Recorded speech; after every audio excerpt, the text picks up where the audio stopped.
Hello दोस्तों, मैं पंकज फिर से एक बार इतिहास की सेशन लेके उपस्थित हुआ हूं। और ये जो इतिहास का जो सवाल है वो बहुत ही इम्पोर्टेंट है आपके परीक्षा के दृष्टि से।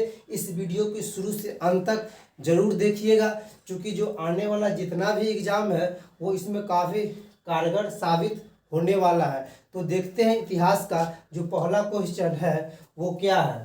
पहला क्वेश्चन है कि नागानंद रत्नावली एवं प्रियदर्शिका के लेखक कौन है।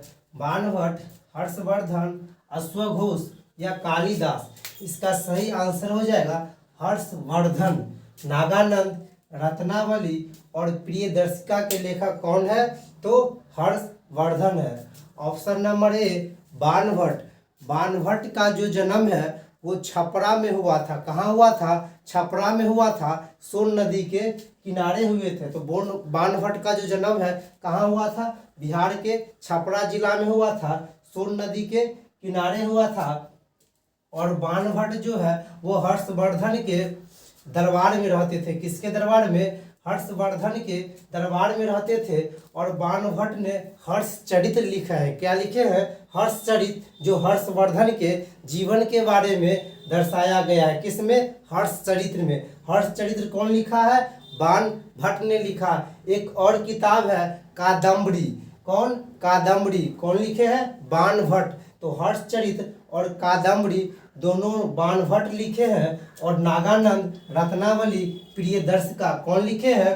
हर्षवर्धन लिखे हैं। ऑप्शन नंबर सी अश्वघोष। अश्वघोष जो है वो बुद्ध चरित्र लिखे हैं। क्या लिखे हैं? बुद्ध चरित्र लिखे हैं। उसके बाद सौंद आनंद लिखे हैं। क्या लिखे हैं? सौंद आनंद पुस्तक लिखे हैं। उसके बाद एक और पुस्तक है सारीपुत्र प्रकरणम। कौन लिखे हैं? अश्वघोष लिखे हैं। कौन लिखे हैं? अश्वघोष लिखे हैं। Option number D Kalidas. क्या नाम है? कालिदास। तो हम बताए हुए थे एक पुलकेशिन का अभिलेख है। पुलकेशिन का अभिलेख है एहोल अभिलेख। उसमें कालिदास का भी जिक्र होता है। किसमें? कालिदास के। और इनकी जो रचना है वो एग्जाम में एक न एक पूछ ही लिया जाता है। उनका जो रचना है कौन कौन है? वाल्मीकि, अग्निमित्रम, ऋतु संहार, मेघदूत, रघुवंश, कुमार संभव, अभिज्ञान शकुंतलम। किसका है? कालिदास का है। याद रखिएगा कालिदास का कौन कौन किताब है? तो मालविका, अग्निमित्रम, ऋतु संहार, मेघदूत, रघुवंश, कुमार संभव, अभिज्ञान शकुंतलम। अगला क्वेश्चन जो है, दिल्ली सल्तनत में अपने आप को खलीफा घोषित किया था किसने? मुबारक खिलजी, मलिक काफूर, अलाउद्दीन खिलजी या फिर जफर खान। जो दिल्ली सल्तनत में अपने आप को खलीफा जो घोषित किए थे वो थे मुबारक खिलजी। कौन खिलजी? मुबारक खिलजी अपने आप को क्या घोषित किए थे? तो खलीफा घोषित किए थे। Option number B Malik Kafur. क्या है? मलिक काफूर। दरअसल मलिक काफूर को अलाउद्दीन खिलजी ने गुजरात विजय के उपरांत 1000 में खरीदे थे। कितना में? 1000 में। इसलिए मलिक काफूर को 1000 दिनारी के नाम से जाना जाता था। किसके सेनापति हो गए? तो मलिक काफूर जो किसके सेनापति हो गए? अलाउद्दीन खिलजी के। याद रखिएगा option number C Alauddin Khilji. क्या नाम है? अलाउद्दीन खिलजी। अलाउद्दीन खिलजी के बारे में जान लीजिए। यह सिकंदर के तरह पूरे विश्व पर आक्रमण करना चाहते थे, पूरे विश्व को जीतना चाहते थे। इसलिए इसे सिकंदर ए सानी कहा जाता है। क्या कहा जाता है? सिकंदर ए सानी कहा जाता है। और भूमि को जो कर था उसको उन्होंने 50% कर दिए। कितने परसेंट कर दिए? 50%। किसने? अलाउद्दीन खिलजी ने। किसने? अलाउद्दीन खिलजी ने। और ये जो थे वो शरीयत के नियम से पूर्णतः स्वतंत्र थे। इनका कहने का अर्थ ये था कि कुरान में क्या लिखा हुआ है क्या नहीं लिखा हुआ है उससे हमको कोई मतलब नहीं है। हम वैसा काम करेंगे जो जनता के हित में है। कौन कहते थे? अलाउद्दीन खिलजी। कौन कहते थे? अलाउद्दीन खिलजी। अलाउद्दीन खिलजी ने एक नया धर्म चलाने की संकल्पना किया, लेकिन उलेमा ने उनको विरोध कर दिया। कौन कर दिया? उलेमा ने उनको विरोध कर दिया। कौन? उलेमा। और इन्होंने अलाउद्दीन खिलजी ने चित्तौड़ पर आक्रमण किए और वहाँ के रतन सिंह मर गए। राजा रतन सिंह वहाँ के मर गए। उसके बाद जो उसको पत्नी थी, उसकी पत्नी थी रानी पद्मिनी, वो जौहर कर ली। क्या कर ली? जौहर कर ली। क्वेश्चन पूछता है कि रानी पद्मिनी का पति का क्या नाम है, तो उसका पति का नाम हो जाएगा रतन सिंह। और ये अलाउद्दीन किससे संबंधित है? तो पद्मिनी से संबंधित है। याद रखिएगा, वही गया था आक्रमण करने के लिए, तो रतन सिंह मर गए थे, तो पद्मिनी जो है क्या कर लिया था? जौहर कर लिया था। क्या कर लिया था? जौहर कर लिया था। Option number D, Zafar Khan. Zafar Khan भी अलाउद्दीन खिलजी का सेनापति है। क्या है? सेनापति। किसका है? अलाउद्दीन खिलजी का। याद रखिएगा। क्वेश्चन नंबर 3, गढ़ मुक्तेश्वर की मस्जिद के दीवार पर अपने शिलालेख में स्वयं की खलीफा का सहायक बताया किसने? बलबन, ऐबक, इल्तुतमिश, सिकंदर लोदी। तो इसका सही आंसर हो जाएगा बलबन। गढ़ मुक्तेश्वर की मस्जिद के दीवार पर अपने शिलालेख में स्वयं के खलीफा घोषित किया कौन? बलबन। बलबन के बारे में बता दे कि यह लो और रक्त नीति अपनाए थे। क्या अपनाए थे? लो और रक्त नीति अपनाए थे। और यह अपने आप को ईश्वर के दूत समझते थे। वो सोचते थे हमको ईश्वर ने भेजा है और प्रजा को जैसे मन है वैसे रखेंगे। और ये फारसी त्यौहार नवरोज प्रोग्राम स्टार्ट किए थे कौन? बलबन। कौन स्टार्ट किए थे? बलबन। कौन सा त्यौहार? नवरोज।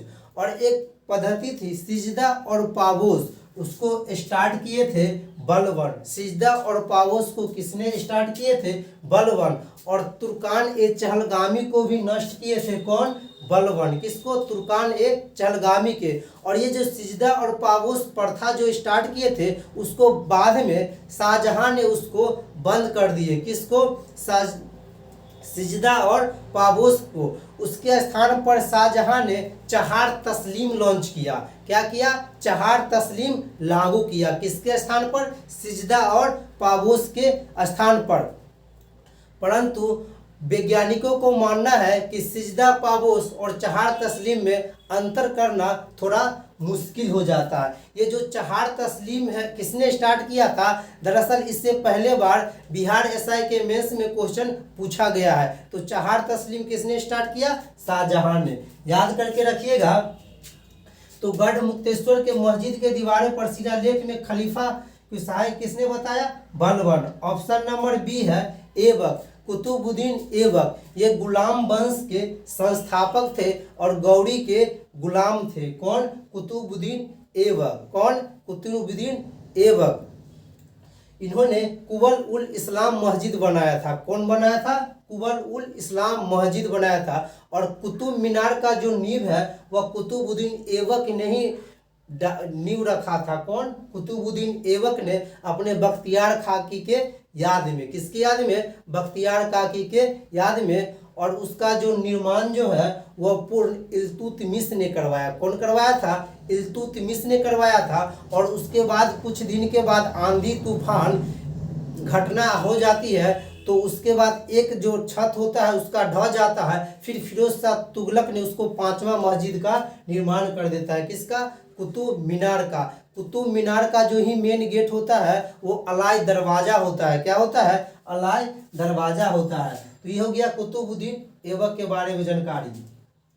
और जो गुलाम वंश था उसका जो वास्तविक संस्थापक था वो इल्तुतमिश था। कौन था? इल्तुतमिश था। तुर्कान ए चहलगामी किसने स्टार्ट किया? इल्तुतमिश ने स्टार्ट किया। किसने स्टार्ट किया? इल्तुतमिश ने स्टार्ट किया। और दिल्ली में हौज ए कुहना हौज की स्थापना किए थे। कौन? इल्तुतमिश ने। इसका? हौज का। ऑप्शन नंबर डी है सिकंदर लोदी। कौन है? सिकंदर लोदी। यह दरअसल 1504 में आगरा की स्थापना किए थे। कौन? सिकंदर लोदी। और इनको गले में बीमारी होने के कारण इनको मृत्यु हो गया था। क्या हो गया था? मृत्यु हो गया था।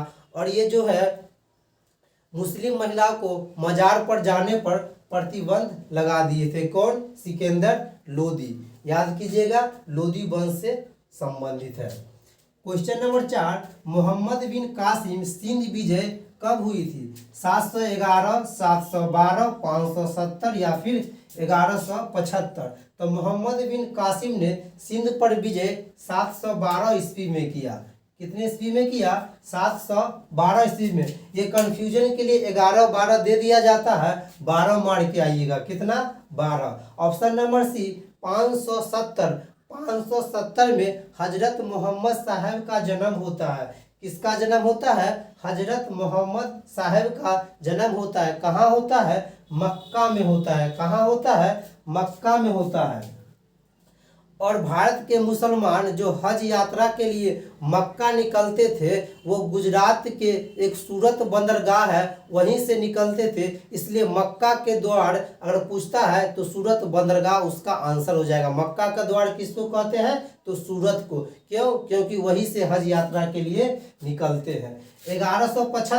1175 में मोहम्मद गौरी ने भारत में प्रथम बार आक्रमण किए थे मुल्तान के विरुद्ध। किसके विरुद्ध? 1175 में आक्रमण किए थे मुल्तान के विरुद्ध। और गौरी का जो दूसरा आक्रमण था वो 1178 में हुआ था पाटन गुजरात के विरुद्ध। किसके?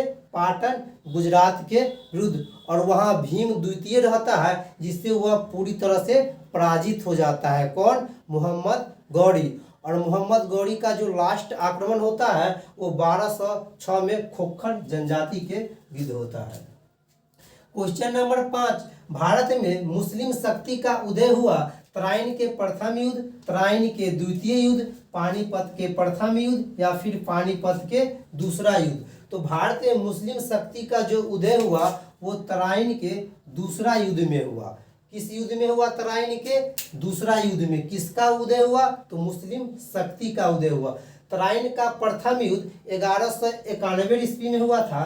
तराइन का दूसरा युद्ध 1192 में हुआ था। कब हुआ था? 1192 में। तराइन का प्रथम युद्ध जो है वह पृथ्वीराज चौहान और मोहम्मद गौरी के बीच होता है, जिसमें पृथ्वीराज चौहान की विजय होती है। और तराइन का जो दूसरा युद्ध होता है वो भी पृथ्वीराज चौहान और मोहम्मद गौरी के बीच होता है, लेकिन इसमें मोहम्मद गौरी जीत जाता है। क्या करता है? जीत जाता है। पहला में मोहम्मद गौरी हार जाता है और तराइन के दूसरा युद्ध में मोहम्मद गौरी जीत जाता है। इसलिए अगर आप परीक्षा कंपटीशन के दे रहे हैं तो अगर एक बार में असफल हो जा रहे हैं तो घबराइए मत, फिर दूसरा अटेम्प्ट दे के देखिए, कहीं आप सफल हो जाए। तो यही हाल हुआ था किसके साथ? मोहम्मद गौरी के साथ। इसमें तो हार गया और इसमें जीत गया। ऑप्शन नंबर सी पानीपत का प्रथम युद्ध। पानीपत का जो प्रथम युद्ध हुआ था बाबर और इब्राहिम लोदी के बीच हुआ था, 1526 में हुआ था। कब हुआ था? 21 अप्रैल 1526। बाय डेट याद रखिए, 21 अप्रैल 1526। क्या हुआ था? पानीपत का प्रथम युद्ध हुआ था, बाबर और इब्राहिम लोदी के बीच हुआ था। और इसी में मुगल वंश की नींव डाली गई थी। किसमें? तो पानीपत के प्रथम युद्ध में। डेट पूछेगा तो 21 अप्रैल याद रखिएगा। ऑप्शन नंबर डी पानीपत का दूसरा युद्ध। पानीपत का जो दूसरा युद्ध हुआ था वो 5 नवंबर 1556 को हुआ था। कब हुआ था? 5 नवंबर 1556। अगर प्रथम पूछेगा तो 21 अप्रैल 1526 और पानीपत का दूसरा पूछेगा तो 5 नवंबर 1556। ये हुआ था अकबर और हेमू के बीच हुआ था। किसके बीच हुआ था? अकबर और हेमू के बीच हुआ था। किसके बीच? जिसको हेमचंद विक्रमादित्य कहते थे। क्या कहते थे? हेमचंद विक्रमादित्य। किसका नाम है? हेमू का। तो पानीपत का प्रथम युद्ध याद हो गया 1526। पानीपत का दूसरा युद्ध कहेगा तो 1556 5 नवंबर को। अब पानीपत का तीसरा युद्ध हुआ था 1761 ईस्वी में। ये भी याद ही कर लीजिए, पानीपत वाला झंझट ही खत्म हो जाएगा। पानीपत का तीसरा युद्ध 1761 एक अफगान का था अहमद शाह अब्दाली और मराठा इधर से था सदाशिव राव भाव। कौन थे? सदाशिव राव भाव। इसमें मराठा बुरी तरह से पराजित हो जाता है और इसी को गलानी नहीं सह कर पाते हैं तो बालाजी बाजीराव को मृत्यु हो जाती है। किसमें? पानीपत के तीसरे युद्ध के बाद। कब होता है पानीपत के तीसरा युद्ध? 1761 में।